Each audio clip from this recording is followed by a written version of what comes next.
croisement Baye les Dakarois connaissent. garage Guédiawaye.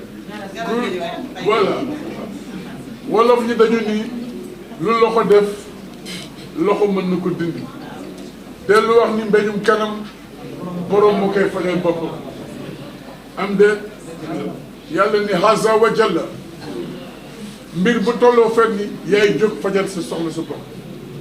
Nous avons l'honneur d'avoir parmi nous le charmant député-maire, l'élégant député-maire, le ndaanaan député-maire, Barthélémy Dias,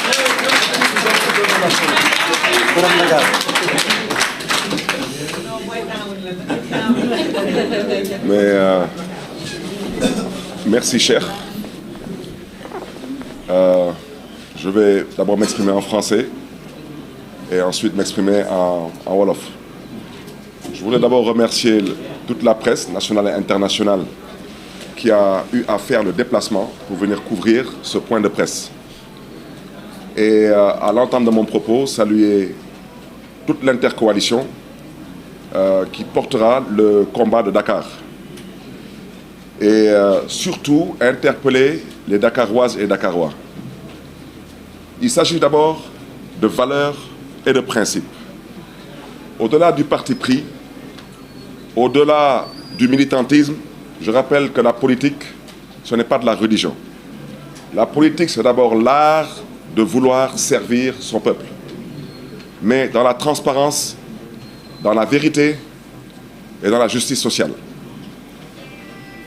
La raison pour laquelle vous devez aujourd'hui miser sur l'intercoalition portée par la bannière labellisée Sam Sa Kaddu, c'est parce que nous avons la responsabilité aujourd'hui de restaurer les valeurs, les principes qui ont toujours fait la fierté de la société sénégalaise. Je ne reviendrai pas sur le cas de Mimi, parce que je pense maintenant qu'il est temps qu'on essaie d'examiner le profil de Mimi. Parce que je pense qu'il y a effectivement une pathologie qui n'a pas été décelée. Je reviendrai dessus plus tard. Pour l'instant, je l'ai appelé Mimi, mais il se peut que je rajoute un autre Mi. Et ça fera Mi. Et je vous en parlerai plus tard. Parce que le Mimi, comme vous le savez, le M c'était pour menteur, le I pour incompétent, le M pour la manipulation, et le dernier I, c'était pour l'incapabilité. J'ai décidé d'en rajouter un autre Mi, ça sera la maladie imaginaire, qui malheureusement nous a conduit à 83 morts. Je ne rigole pas, ce que je dis est extrêmement sérieux.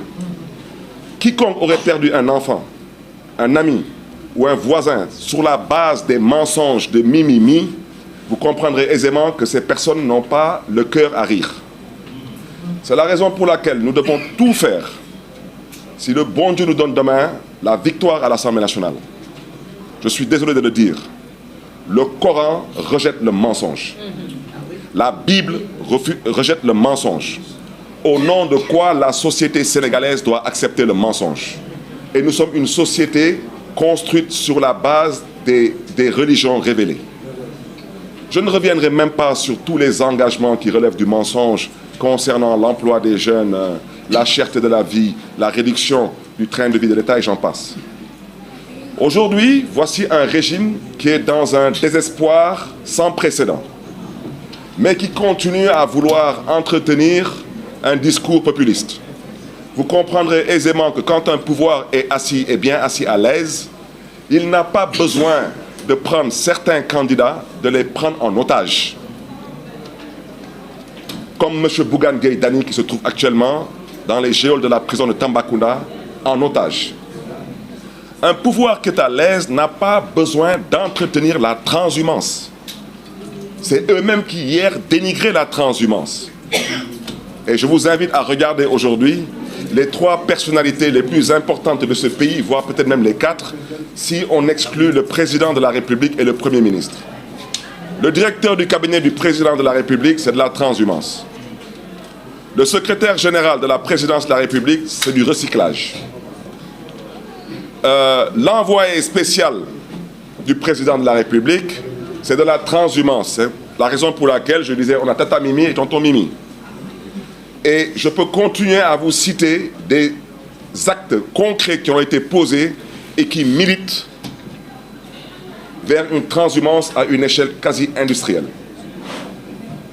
Je pense aujourd'hui que le peuple sénégalais, particulièrement le peuple de Dakar, doit voter la liste Sam Sa Kaddu pour plusieurs raisons. Aujourd'hui, leur tête de liste à Dakar, je rappelle que c'est quelqu'un qui est accusé d'un détournement de 5 000 milliards de pots de vin. Et à l'heure où je parle, il n'est pas en mesure d'apporter des éléments qui pourraient prouver le contraire.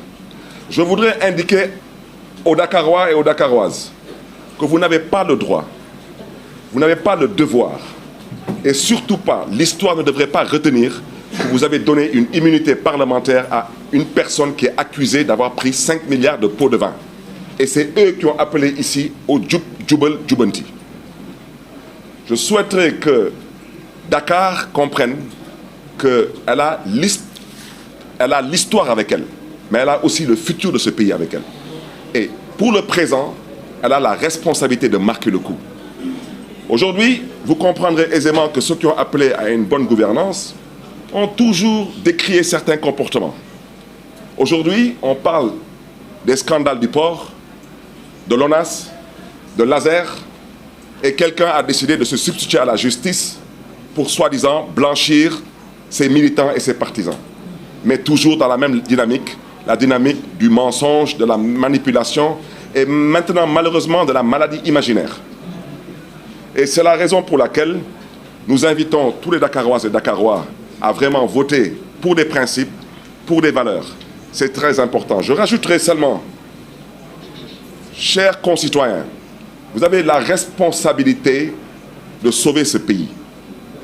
Imaginez-vous en 7 mois, je ne parle même pas des emplois promis, je ne parle pas de toutes ces illusions qui n'ont que le mensonge comme soubassement. Depuis qu'ils sont arrivés, le baromètre de l'emploi a chuté de 5,1% par rapport à la lutte contre le chômage. C'est une réalité. Depuis qu'ils sont arrivés, si quelqu'un a eu un emploi entre-temps, à part les militants et les sympathisants du PASTEF, ils n'ont qu'à lever la main. Il n'y en a pas. Aujourd'hui, quand ils sont arrivés, ils sont comportés comme des va-nu-pieds, et vous avez vu ce qu'ils ont fait dans le domaine du BTP, en arrêtant tous les chantiers. Eh bien, de par ces comportements irrespectueux, aux antipodes d'une démocratie qui se respecte, au niveau du service du baromètre économique en matière de BTP, il y a une chute de 26,3%. Ils peuvent aussi le confirmer s'ils sont honnêtes. Je terminerai par le port.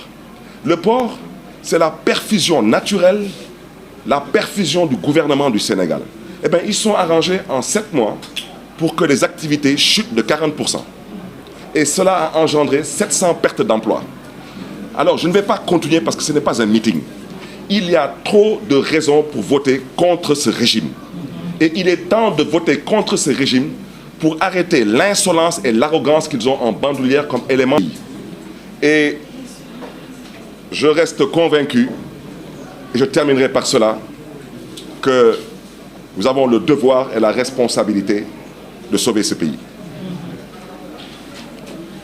Vous m'excuserez parce que je transpire énormément. mbokk yi ñu ngi leen di nuyu di leen di jox seen wàccuwaay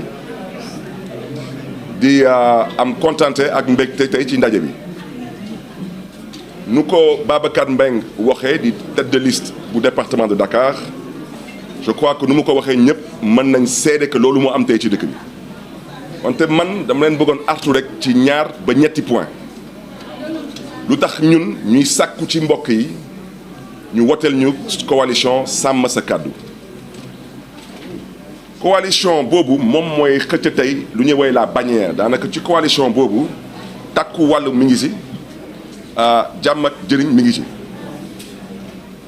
noonu nag jàkkaarloo ak benn liste bu fu woote woon jubal ak jubanti tey yéen ñëpp xam ngeen est-ce que tey biir réew mi am na jubal ak jubanti jubal ak jubanti su amoon tey ci biir réew mi du ngeen fi dégg scandalu ONAS du ngeen fi dégg scandalu Azer du ngeen fi dégg scandale port kon nag seen kilifa mooy ku ma ngénte tuddee ko Mimi moom ci boppam sax amaana dinaa ci yokkaat beneen mi parce que lu ma gëm mooy daanaka nit mën na nekk di dox ay soxloom amaana am na feebar bu mu xamut parce que ba may wootee Mimi am na lu ma leen waxoon man na leen M bi mooy lu tubaab di wooye menteur wolof di ko wooye fenkat I bi mooy lu tubaab di wooye incompétent wolof di ko wooye mënul xamul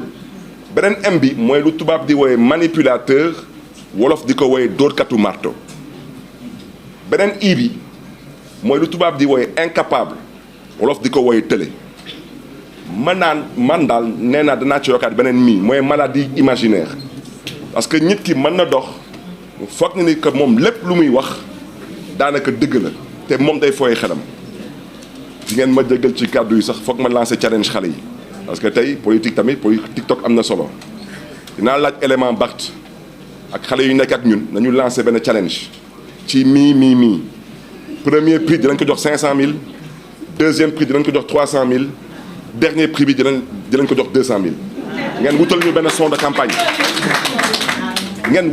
son de campagne parce que suñu coalition mi ngi tudd sàmm sa kàddu VAR bi nag di valeur pour une alternative républicaine VAR dafa am solo parce que fu dëkk bi tollu tey il faut que xale yi particulièrement ndaw ñi parce que ñoom la ñu jot a nelawal nañuy gëstu VAR yi nañuy partager VAR yi nañuy saytu VAR yi parce que nag dama ne mën nga fen ba jot ci réew loolu mën na nekk wante mënoo yor réew ci fen fii ñun ñëpp ay jullit lañu moo xam catholique moo xam musulman képp kuy julli yow mi jullit nga te ñun ñëpp ñuy julli ci le même Dieu mooy le miséricorde na ngeen gëstu xool lan la alxuraan wax ci fen ngeen gëstu xool lan la bible bi wax ci fen yow nag su ma demee ba ne la da ngaa am maladie imaginaire da ngaa fen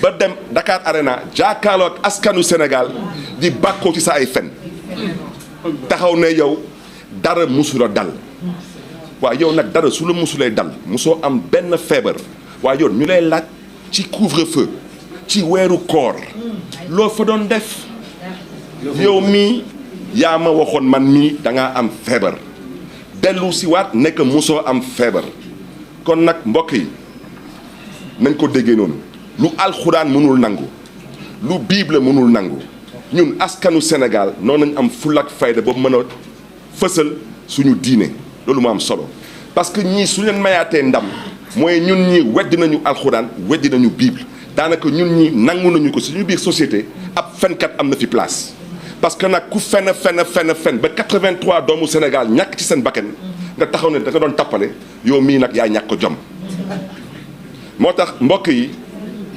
ñuy sàkku ci askan wi nañu bàyyi xel ci ñu fi nekk duñ fi jot liggéey ci juróom-ñaari weer yi ci juróom-ñaari weer yi daanaka chômage bi yokku na baromètre buy mesurer emploi yi ak di ko comparer ak chômage bi daanaka chuté na de 5,1% te ñoom duñ ko weddi lii di BTP ñoom ba ñu ñëwee dañu daal di arrêté bépp chantier bu amoon particulièrement biir Dakar lépp nag ci ay xeetu dóor marto BTP ñoom seen baromètre daanaka ñoom wàcc nañu de 26,3%. port ku fa nekk moom xam naa day jaawale lii di administration ak lii di daanaka taalibeewu benn parti bu ñuy wooye Pastef kooku ci juróom-ñaari weer yi def na kem kattanam ba 40% wu port activités yi wàññeeku Moussa Sy mi ngi nii nekkoon na président conseil d'administration du port lu muy dugal ci xaalis biir Sénégal kenn xamul lu mu toll nga góorgóorlu ba 40% wàññeeku foofu ba ñu daal di fa dàq 700 personnes loolu du lu nga woote woon ba ngay wut ci réew mi du loolu nga diggoon ndaw ñi du loolu nga diggoon askanu Sénégal kon nag mbokk yi bañ a guddal lii di ful ak fayda mooy pesum kanam borom a koy fajal boppam te soretul incha allah le 17 novembre 2024 ñuy sàkku ci mbokk yi ci yar ak teggin ci jàmm ak salaam na ngeen woote fulla ak fayda mooy sàmm sa kàddu. jërë ngeen jëf mbokk yi. wolof yi dañu nii mën ngeen nax ay nit ci ay waxtu waaye mënoo nax nit ñëpp saa su nekk. anglais yi nii you can fool some people sometimes, but you can't fool all the people all the time. time is up. donc dañuy jóg taxaw sàmm sa kaddu jaamu yàlla la jullit li lay jëkk laaj mooy ndax sàmm nga sa kaddu. ma baaxee leen benn misaal ma jëlee ci mag ñi. dafa amoon benn mbokku taalib bu amoon tudd suñu maam suñu Abdou Aziz Sy Dabakh ñëw nii dana fekke tudd bi waaye bisu tudd bi mu xëy di taw bu metti jekki saa yi ñu ni sëñ bi de xam naa ni moom am na ngànt du ñëw waaye jekki saa yi rek ñu gis maam sëñ Abdou Aziz muy dox di agsi ñu ko gis sëñ bi tudd bi wàccoon na la mun leen lu may dafa kaddu nan lay dafa kaddu donc sàmm sa kaddu dafa am solo nañu sàmm suñu kaddu ba le 17 novembre kaddu gi ñëpp sàmm ko ñu xam ne jëw ca ndam ni asalaamaaleykum wa rahmatulah taala wa barakatuh. La séance est levée. Allez, merci. Bien la